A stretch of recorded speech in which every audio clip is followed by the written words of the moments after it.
আসসালামু আলাইকুম। সম্মানিত আমাদের ববি হাজরাত এমপি সাহেব, নিজেকে সামলায় আপনি কার সাথে যুদ্ধ করতে চান সেটা জেনে বুঝে করবেন। সারা জীবন তো করছেন আওয়ামী লীগের দালালি, এখন আসছেন, সর্বশেষ আসছেন আওয়ামী বিরোধী আন্দোলনে। আপনি মাওলানা মুমিনুল হকের বিরুদ্ধে মামলা করতে চান, কত বড় বেয়াদব আপনি। আপনাকে এই দেশের জনগণ দেখে নিবে কতদিন এমপির চেয়ারে থাকতে পারে, মন্ত্রীর চেয়ারে কতদিন থাকতে। বাংলাদেশের হেফাজতে ইসলাম করা মাওলানা মামুনুল হক, যিনি আমাদের অভিভাবক, তাকে আওয়ামী লীগ সরকার বছরকে বছর জেলখানায় রেখেছে।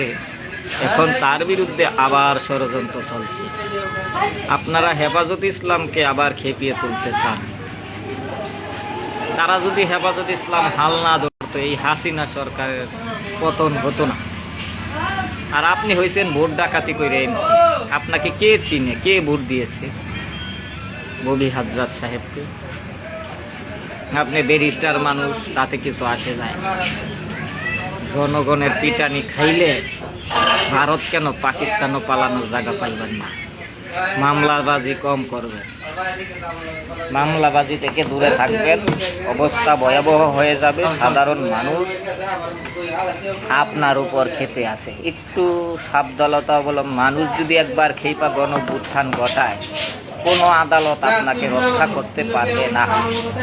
আর আমরা কাউকে গালাগালি করব না, সম্মানের সহিত আপনাকে বলি, আপনার শুভবুদ্ধির উদয় হোক। মামুনুল হকের বিরুদ্ধে মামলা দেওয়াটা মানে বুঝেন? অল বাংলাদেশ খেপায় তোলা। কারণ ভোট ডাকাতি করে আসছেন ক্ষমতায় আওয়ামী লীগের নীতি অনুসরণ কইরা। আমার আজকে অবস্থা নাই ভাই। হ্যাঁ গরম, আমি তো একটু শারীরিকভাবে আমার আব্বার ট্রিটমেন্ট করতে গিয়ে আজকে রোজা রাখতে পারি না। পঞ্চগড় থেকে কথা বলে জরুরি একটা মাওলানা মামুনুল হক। মাওলানা মামুনুল হক ছিল এই দেশের হেফাজত ইসলাম।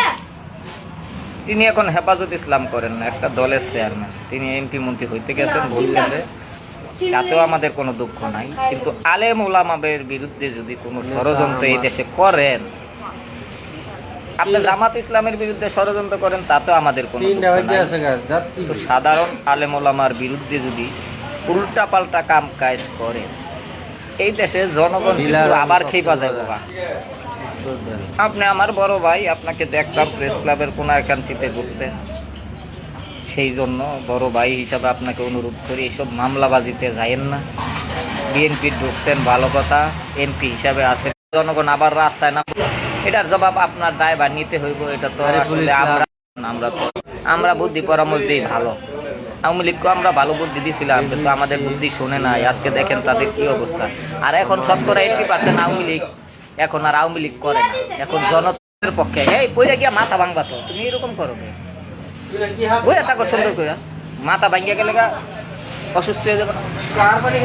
হেফাজত ইসলামকে খেপায়েন না, মামুনুল হককে খেপায়েন না, এই দেশের সাধারণ আলেমদের খেপায়েন না, এই দেশের সাধারণ মানুষকে খেপায়েন না।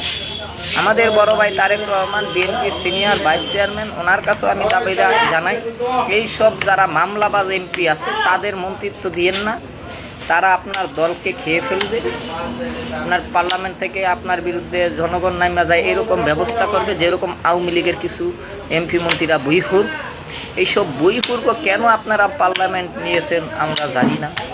যা হইয়া গেছে, এইসব মামলা দিয়া তো শান্তি হয় না। জনকল্যাণ রাজনীতি করেন, শান্তির পক্ষে থাকেন। তারেক রহমান আমাকে বড় ভাই, বিএনপির সিনিয়র ভাইস চেয়ারম্যান, প্রধানমন্ত্রী হয়েছেন, উনি সম্মানিত লোক, মহামান্য প্রধানমন্ত্রী। নির্বাচন ছাড়া রাষ্ট্রপতি হইলে জনগণ মানবে না। একটু নির্বাচনের মাধ্যমে যদি রাষ্ট্রপতিটা দেন, আমাদের বড় ভাই Tarique Rahman senior vice chairman এবং প্রধানমন্ত্রী জিয়াউর রহমানের সন্তান, উনি খুব বিজ্ঞ এবং অভিজ্ঞ। ওনাকে আমরা বলি নির্বাচনের মাধ্যমে, যাতে আমরাও নির্বাচনে রাষ্ট্রপতি নির্বাচনে দাঁড়াইতে পারি। আমাদের নেতা আব্দুল জলিল সাহেব যাতে মুরব্বী মানুষ রাষ্ট্রপতি নির্বাচনে দাঁড়াইতে পারে। পাস না করলাম, তো মনের তো একটা আশা থাকে মানুষের, হতাশ তো হইলাম না, একটা আশা নিয়ে আমরা উপরে উঠি।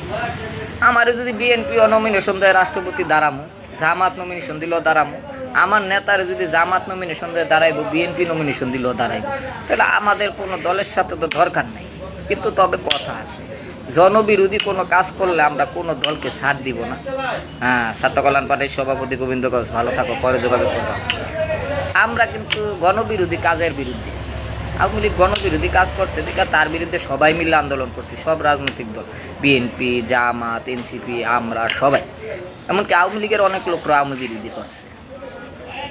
এখন এই জন্য আমরা চাই না যে দেশে একটা অশান্তি হোক, এই মামলাবাজির রাজনীতি যাতে বন্ধ হোক, এগুলো হবে না। এগুলো করলে মানুষের ক্ষতিগ্রস্ত হয়। হরতাল দেওয়া যাবে না, অবরোধ দেওয়া যাবে না।